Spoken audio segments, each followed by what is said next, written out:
칭찬은 고래도 춤추게 한다는 얘기를 들어보셨습니까? 이 내용은 미국의 리더십 동기부여자 전문가인 켄 블랜차드가 쓴 책에서 널리 퍼져서 우리에게까지 전달되고 흔히 쓰고 있는 말입니다. 그는 미국의 시월드를 방문했을 때 무게가 5톤이 넘는 이 범고래가 사람들과 함께 멋진 쇼를 하는 모습을 보았습니다.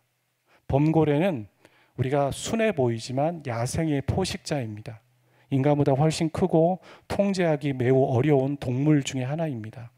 그런데 이런 고래가 조련사의 지시에 따라서 점프하면서 마치 회전하고 춤을 추듯 그렇게 움직였고, 조련사가 고래를 어떻게 훈련시킬까 그는 궁금해서 알아보았습니다.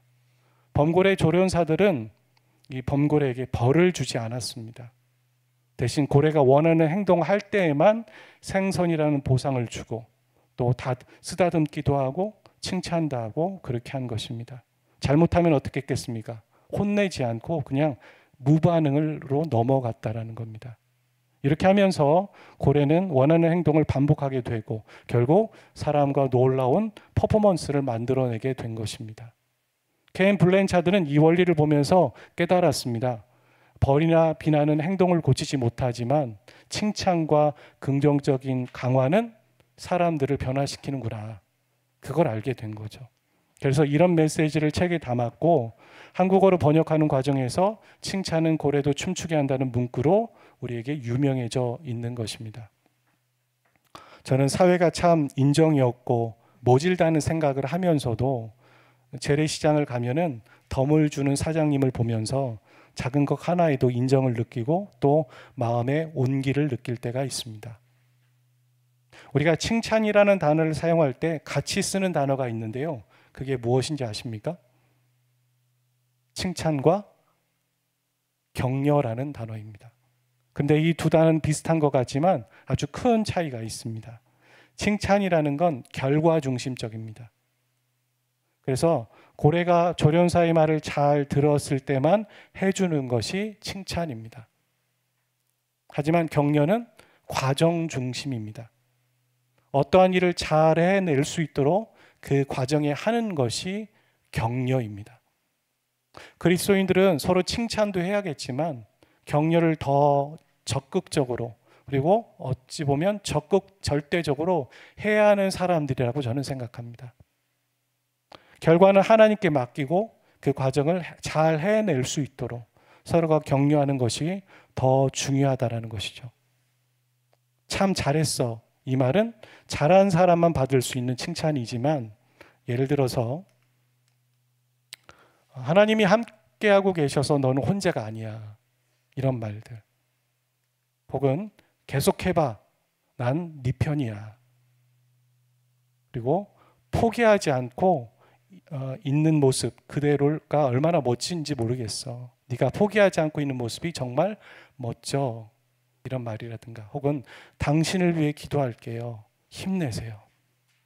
이런 말. 또 마지막으로는 실패해도 괜찮아. 다시 시작하면 되지. 이런 말.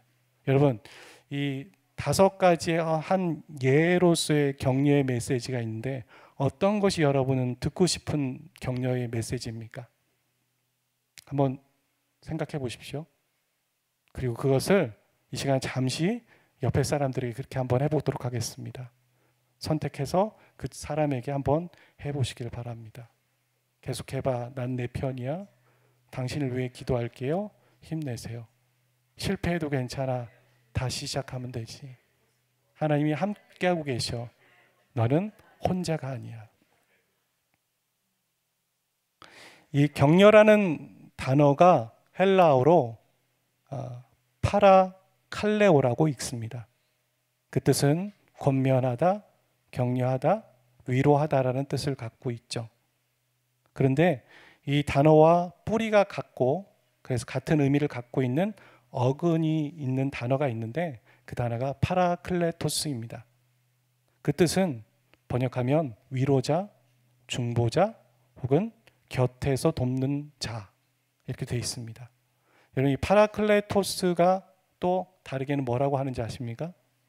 성령님이십니다. 성령님은 우리의 칭찬이 아니라 격려자이고 또 위로자가 되시는 분이십니다. 근데 그분은 떠나지 않고 지금 우리 옆에 계셔서 우리를 돕는 분이시고, 우리가 기도할 수 없을 때 말할 수 없는 탄식으로 우리를 위해서 기도하시는 분이 바로 성령 하나님이신 줄 믿습니다. 누군가가 여러분에게 여러분의 집 팔고 직장 그만두고 자녀 전학시켜서 지금 일본 가서 살아라, 그렇게 새로운 터전을 일본에서 만들 수 있겠습니까? 라고 하면 여러분 가시겠습니까? 그건 쉽지 않죠. 아무리 일본이 우리보다 선진국이고 좋은 곳이라 할지라도 갑작스럽게 그곳에 가라, 언어도 준비되어 있지 않고 모든 문화도 준비가 되어 있지 않은데 다 팔아서 가라. 근데 그곳에는 정착할 수 있는 곳이 또 있는 것도 아니고, 그렇다면 여러분 가실 수 있으시겠어요? 쉽지 않습니다. 쉽지 않다가 아니라 못하겠죠. 지금 바벨론 포로에 있다가 고레스의 칙령을 들은 다음에, 고레스의 칙령의 선포가 있은 다음에 1차 포로 귀환 백성들이 바로 이런 비슷한 결정을 해서 고국으로 돌아온 것입니다. 정말 대단한 거죠. 4만 2천여 명의 사람들이 약 1300km의 거리를 뭘 타고 간 것도 아니고 걸어서 약 3개월 동안 이주해서 간 곳, 그게 바로 그 정도의 거리가 한국과 일본의 거리가 됩니다. 그들은 긴 포로 기간 동안 바벨론 땅에 적응하고 있었어요. 항상 포로로만 있었다고 어려운 게 아니에요. 적응을 한 거예요. 결혼도 하고 자녀도 낳고, 그리고 뭐 사업도 하고 경제 활동도 해서 나름의 정착을 한 거죠. 우리가 옛날에 왜 뭐 아메리칸 드림이라고 해서 미국에 갔을 때 접시 닦기를 하지만 그분들이 시간이 지나면서 정착을 하고 그 2세대가 잘 사는 것처럼 그런 거예요. 근데 그걸 싹 정리를 해서 돌아가라, 돌아와라, 이거 쉽지 않은 거예요. 이 모든 바벨론의 생활을 정리하고 돌아갔다면 4만 2천여 명이 그들의 마음에, 처음에 그들의 마음엔 뭐가 있었기에 돌아갈 수 있었겠습니까? 두려움만 있었을까요? 기대가 있었겠죠. 뭔가의 기대와 소망이 있었기 때문에 그것을 다 정리하고 돌아갈 수 있었습니다. 강요가 아니었잖아요. 4만 2천여 명이. 무슨 기대일까요? 돌아가면 우리 잘 살 수 있어, 이런 기대가 아니었어요. 그게 아니에요. 생각해 보세요. 접시 닦기 먼저 한다, 이런 느낌일 텐데, 기대가 아니라 바로 그 기대는 잘 살 수 있어라는 기대가 아니라 바로 영적인 기대였어요. 하나님의 임재가 다시 있는 예루살렘으로 가서 성전에 임할 것에, 성전에 임하실 하나님의 영광을 기대하고 우리가 성전을 다시 지어서 그곳을 예배 드릴 것에 대한 영적인 기대를 가지고 그들이 헌신하고 돌아갔다는 거예요. 대단한 거죠. 우리 잘 살 수 있어, 이게 아니었다는 거예요. 근데 고국에서 이미 그 전에 살고 있었던 사마리아인들이 성전 짓는 것을 아주 조직적으로 방해를 합니다. 직접적으로 방해하고 또 페르시아에 공문 보내고 소장 보내가지고 방해하고, 공사가 착공된 그 해에 멈췄어요, 공사가. 그리고선 16년 동안 방치가 된 겁니다. 흉물이죠. 그렇다면 이들 안에 어떤 마음이 자리를 잡고 있게 되었겠습니까? 처음엔 기대였는데 그거는 실망이고 좌절입니다. 이때 성전 공사를 재개할 사람 손 들어봐, 이렇게 했더니 저요, 제가 할게요 하면서 누가 손을 든 겁니까? 학계가 손을 든 겁니다. 여러분 비웃지 마시고, 여러분 이거 되게 중요하게 다 기억되는 거예요. 학계요 스가랴가요, 학계 스가랴 두 선지자는 이렇게 격려하는, 성전 공사가 중단되었을 때 그것을 학계요 스가랴 이렇게 해서 그 두 사람이 격려해서 성전이 다시 재건축되게 된 것입니다. 성령님이 하시는 일이 위로와 격려자의 역할이라고 했는데 학계 또한 실패와 좌절에 빠진 그들을 격려하는 사역을 한 거예요. 학계에게 처음 임한 하나님의 말씀이 이 말씀입니다. 1장 4절 5절인데요. 먼저 4절 5절을 한번 읽어볼까요? 시작. 이 성전이 황폐하였거늘 너희가 이때 판벽한 집에 거주하는 것이 옳으냐? 그러므로 이제 만군의 여호와가 이같이 말하노니 너희는 너희의 행위를 살필지니라. 판벽한이라는 뜻이 무슨 뜻인지 모르겠지만 문맥상 좋은 집에 있는 것이 옳으냐? 성전은 황폐했는데 이런 말이겠죠. 어떤 사람들은 이 말투가 책망으로 와닿을 수 있겠지만 이것이 저에게는 격려로 이해가 됩니다. 왜냐하면 하나님이 책망하고자 하신다면 이 정도의 수위 이상일 거예요. 하나님은 학계를 통해서 말씀으로 그들을 격려하고 독려하고 계신 거예요. 아무것도 하지 않으셨어요. 선지자를 보내서 말씀으로 하셨어요. 이들은 처음에는 성전을 짓겠다면서 삶의 처전을 뒤로 하고 온 사람들인데 시간이 지나면서 그들의 우선순위가 바뀌었어요. 지금 그들의 우선순위는 자신들이 먹고 사는 문제, 자녀 양육의 문제, 또 어떤 진로의 문제, 그런 문제의 상황이었어요. 그래서 하나님이 말씀하시는 거죠. 성전은 저렇게 짓다 말고 방치되어 있는데 너는 따뜻하고 지붕이 있는 집에서 살고 있는 게 말이 되니? 너희들은 자꾸 아직 아니라고 하는구나. 사람들이 그러는 거죠. 아직은 때가 아니야. 상전을 재개할 때가 아니야. 아직은 아니야. 좀 더 준비하자. 좀 더 준비하자.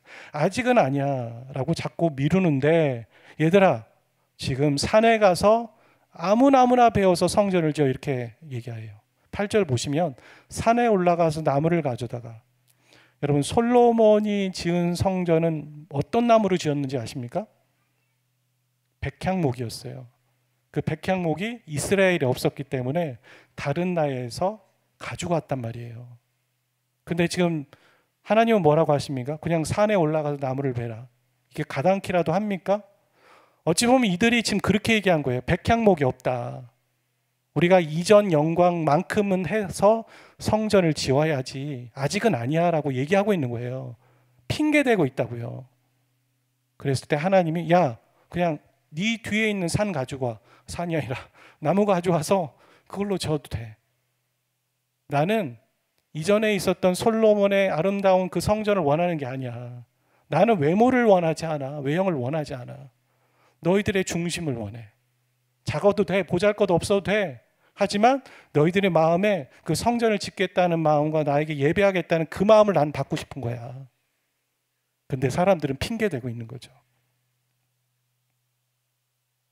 근데 하나님은 말씀하십니다. 그냥 저 야산에 있는 아무나 배워서 성전을 지어라.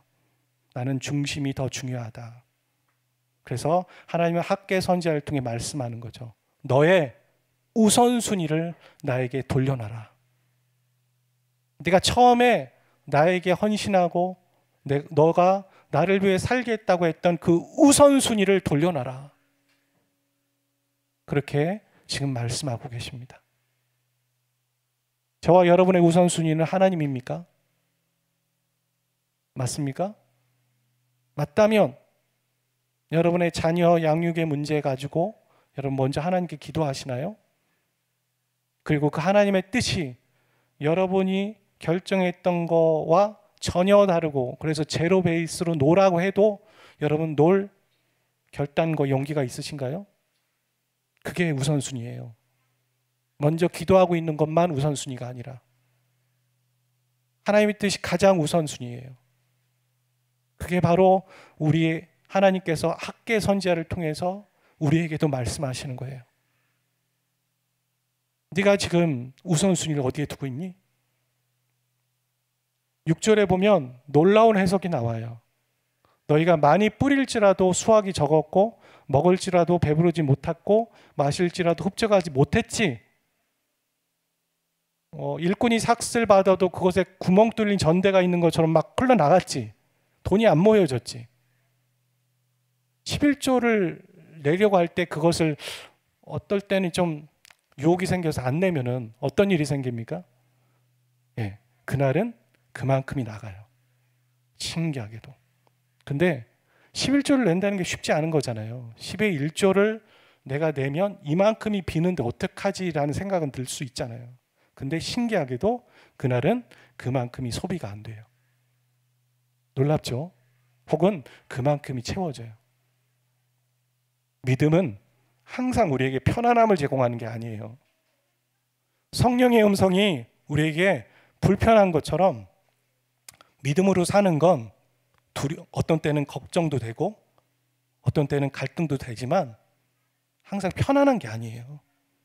그래서 안식일은 전쟁이다, 이런 표현의 책이 있어요. 안식일을 지키는 거, 유대인의 표현이지만 주일을 지키는 건 전쟁이에요. 여러분이 자영업 하는 사람이 여러분 여기에 있다고 생각해 보세요. 자영업 하는 사람에게 어떨 때는 일요일이 가장 대목인 사람 많잖아요. 근데 그것을 끊고 나오는 건 전쟁이에요. 그 사람 안에. 똑같습니다. 우리도. 믿음으로 사는 건 전쟁이에요. 9절에도 그러죠. 내가 불어버렸다. 만군의 여가 말하나 이것은 무슨 까닭이냐 라고 물었겠지. 그것은 내 집이 황폐하였는데 너희는 각각 자기 집을 지키기 위해 빨랐습니다. 무슨 말입니까? 6절과 9절은.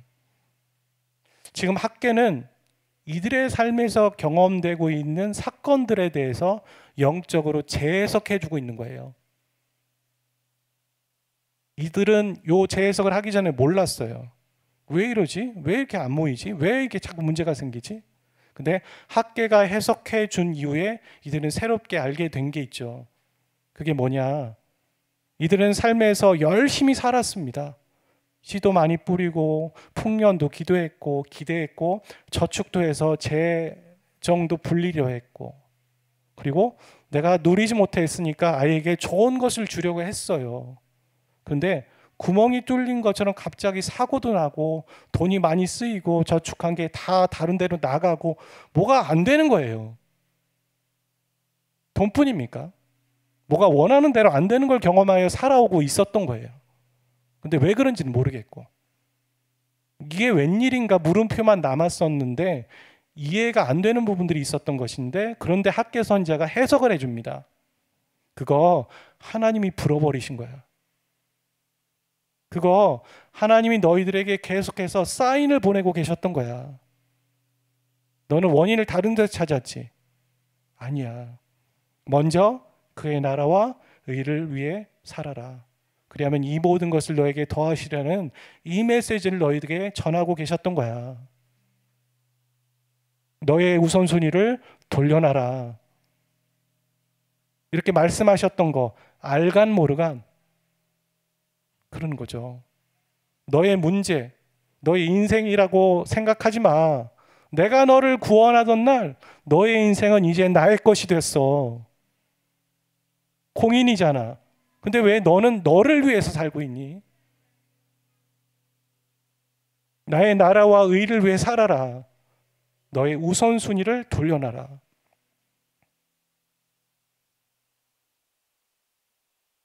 7절에 만군의 여호와가 말하노니 너희는 자기의 행위를 살필지라. 자, 이제 우리가 해야 될 행동이에요. 하나님 우리에게 이렇게 말씀하시면서 이렇게 하라고 얘기하세요. 내가 해줄게라고 하지 않아요. 너의 행위를 살펴라. 이 말은요, 직역하면 너의 마음을 길 위에 올려놓으라는 거예요. 마치 도마 위에 요리할 야채, 자를 야채를 올려놓는 것처럼 펼쳐놓으라는 거예요. 너 마음을 한번 쭉 펼쳐봐봐. 그리고 지금까지 살아온 삶의 여정을 마음에서 두고 반성해봐. 초막절처럼 하나님이 우리를 동행하시고 인도하셨던 때, 그리고 눈물을 흘리며 하나님 옆에 결단하고 하나님을 최우선으로 두겠다고 했던 때, 상처받았던 때, 그리고 내가 내 우선순위를 바꿔서 이렇게 살고 있었던 때, 그걸 다 보라는 거예요. 그리고 반성하라는 거예요. 다시 10에서 11절에는 비슷한 말을 합니다. 그러므로 너희로 말미암아 하늘은 이슬을 그쳤고 땅은 산물을 그쳤으며, 여기에 보는 한재라는 건 가뭄을 말해요. 내가 가뭄을 들게 했다.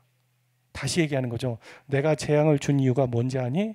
너의 온통 관심이 너의 인생과 너의 가족에게만 집중되어 있잖아. 그거를 내가 환기시켜 주려고 했던 거야. 나는 네가 그렇게 살라고 너를 부르지 않았어.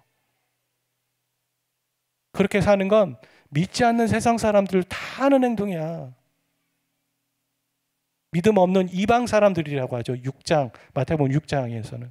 그래서 먼저 그의 나라와 의를 구해라. 그것은 바로 하나님의 백성들답게 사는 사람들의 태도는 그거다라고 얘기하죠. 하나님이 우리가 무엇이 필요한지 모르십니까? 하나님 다 알고 계세요. 맡기라는 거예요, 하나님께.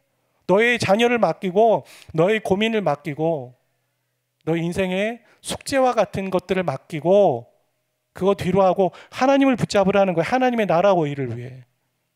우리가 뛰어넘지 못하는 부분이 그거라고 했잖아요. 그래, 내가 하나님의 나라와 의를 위해 살아야겠다는 생각은 막연히 있지만 항상 현실의 문제에 먼저 급급하고 그 문제를 해결해야 되기 때문에 거기에 맴들고 있잖아요. 그게 아니라는 거예요. 그거 뛰어넘어야 된다는 거예요. 근데 그거 누가 해주는 거 아니에요. 스스로 너를 살펴라. 그렇게 얘기하죠. 여러분, 시간이 남고 여유가 있어서 하나님의 일을 하는 사람은 없습니다.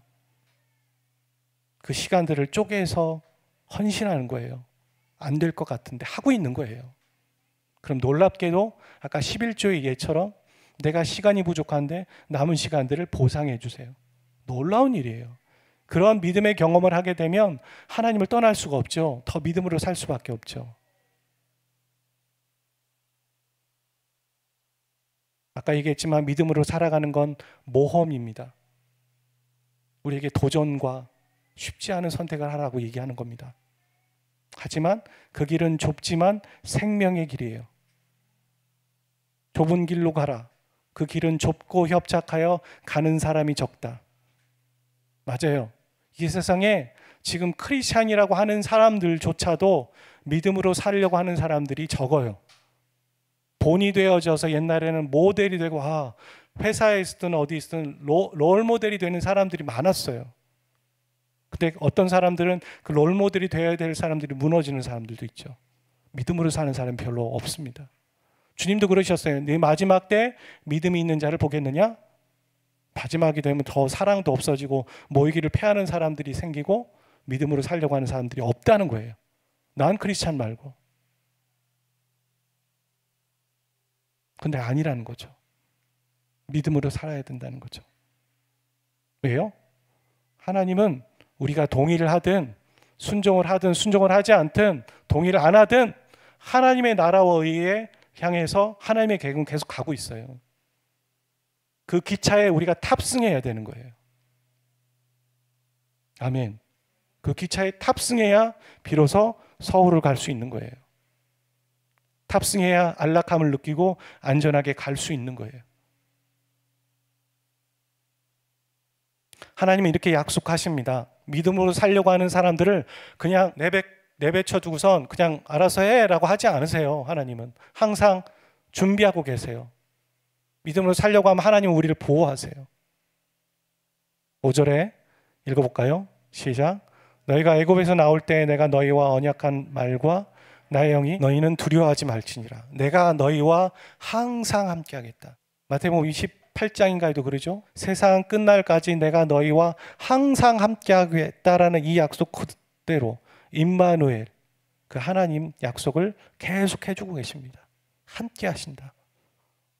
우리는 그래서 함께 해주세요라고 기도할 게 아니에요. 그러면 하나님 뭐라고 하시겠어요? 함께 하겠다고 했잖아. 왜 자꾸 하긴 해? 그게 아니라 함께 하심을 경험하기 원합니다. 함께 하시는 건 알아요. 근데 제가 못 느껴요. 경험하지 못해요. 오늘 그것을 경험하는 하루가 되게 해주세요. 이렇게 기도하는 게 맞겠죠. 그러면서 4절은 이렇게 말하죠. 여기서도 우리의 행동을 요구해요. 스스로 굳세게 할지어다. 스스로 굳세게 하여 일할지어다. 이 굳세게 하라는 말은 하나님이 너와 함께 하시니까 내적으로든 외적으로든 담대한 마음과 행동으로 살라는 거예요. 담대해야지 이 말은 아닐 거 아니에요. 담대하게 어떻게 하라는 거예요? 먼저 그의 나라와 의를 위해 살아라는 거죠. 그 말이죠. 다 들었고 다 알았으면 이젠 거기서 머물지 않고 정말 헌신하며 주님을 위해 살아가라. 그 말이에요. 그래서 이들은 학계를 통해서 전해진 하나님의 말씀을 듣고 행동에 옮겼을까요? 그러지 못했을까요? 순종했습니다. 할렐루야. 들을 귀가 있었고요. 거기에 스스로 변화되고 그래 그게 맞지 하면서 16년 동안 멈췄던 그 공사 중단됐던 것들을 무려 한 달 만에 준비해서 재개합니다. 한 달이 지나지 않고선. 여러분, 공사를 준비하는데 한 달을 준비해서 간다는 게 정말 빠른 거잖아요. 정말 그들은 삽시간에 하나님의 말씀에 순종하려고 했던 거예요. 어떤 사람들은 하나님의 말씀이 무엇인지 몰라서 순종을 못하는 사람이 있고, 또 어떤 사람은 하나님의 말씀을 너무 잘 알고 있는데 안 해버리는 사람이 있고, 저는 저와 여러분이 전자가 되시기를 주의 이름 축복합니다. 몰라서 순종하지 못하는 사람, 하지만 알았을 때는 즉각 순종하는 사람. 저와 여러분에게 하나님께서 말씀하십니다. 너의 우선순위를 돌려놔라. 걱정돼요. 내가 너와 항상 함께하고 있지 않니? 너의 마음을 굳세게 하여 다시 원상태로 돌려놔라. 이 시간 함께 이 말씀 가지고 기도하겠습니다. 오직 이 말씀에 대해서만 여러분 기도합시다. 하나님이 우리에게 주시는 이 메시지에 대해서 스스로 굳세게 할지어다. 내가 너희와 항상 함께하다. 너의 우선순위를 나에게로 돌려놔라. 너의 우선순위를 나에게로 돌려놔라. 이 메시지에 여러분이 지금 이곳에 임재하시는 성령님 앞에 반응하십시오. 기도하십시오. 입을 열어서 여러분의 목소리가 여러분의 귀에 들릴 정도는 해서 여러분 기도하시기를 바랍니다. 눈을 감고 함께 기도하도록 하겠습니다. 하나님,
사람이 떡으로 살 것 아니요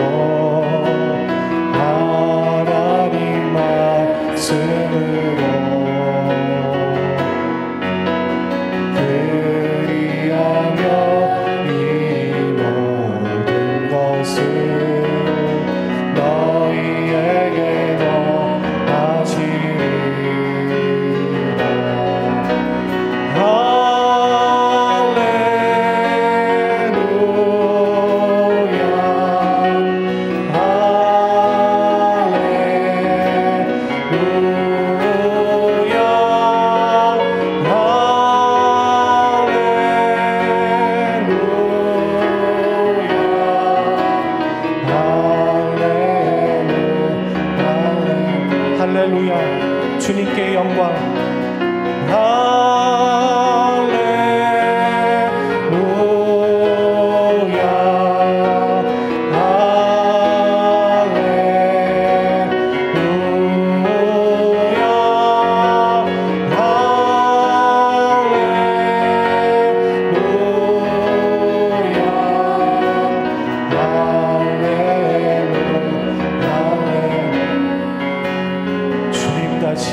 오실 때까지, 주님 다시 오실 때까지 나는 이 길을 가리라.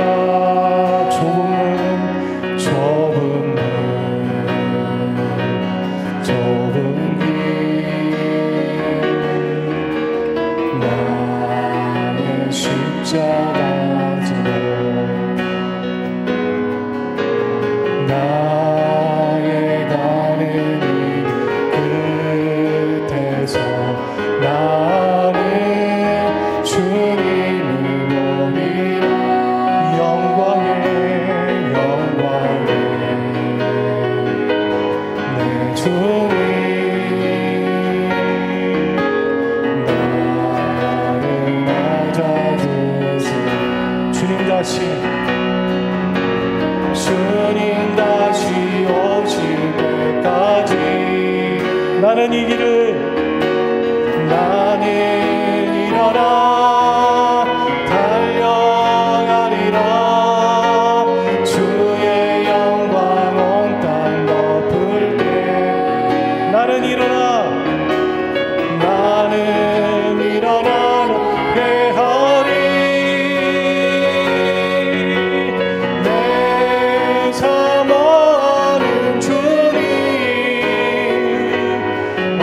세상 구주시라. 내 사모하는 주님 영광에. 우리 손들고 찬양합시다. 주님 다시 오실 때까지, 주님 다시 오실 때까지 나는 일어나 달려가리라. 주의 영광 덮을 때 나는 일어나 노래하리. 내 사모하는 주님 온 세상